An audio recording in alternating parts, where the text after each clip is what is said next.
Takšne kolone se v tem času vrstijo na blagajnah knjigarn in papirnic. Starši imajo še slab teden časa, da nabavijo vse potrebno. Koliko kaj denarja stane to vsako leto?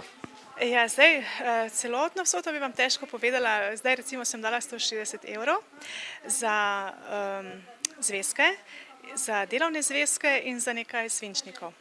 Pa vam je to veliko denarja predstavlja? Malo sigurno ni. Glede na to, da imamo malo več otrok, da imamo letos 4 šolarje, je bil zelo velik, tam med 500 in 600 €. Kaj te vem, koliko te je tam tistija? 400-500 €, ne? Ja, nekaj takega. Veliko ljudi je že bilo in veliko jih še tudi pričakujemo, ker menim, da vsi šele niso nabavili vseh potrebnih stvari za novo šolsko leto. Starši in knjigarnarji si pri iskanju ustreznega gradiva pomagajo s posebnimi seznami, ki so jih pripravile šole. Določene šole imajo zelo lepe sezname, imajo z kodami, tako da se res ne moreš zmotiti, ne, drugi imajo pač malo bolj pomanjkljivo. Tam pač ugibamo, tudi dostikrat se zgodi, da kaj narobe damo, se pač potem zamenja, ne. Povprečen nakup za šolske potrebščine po besedah prodajalcev znaša 250 €.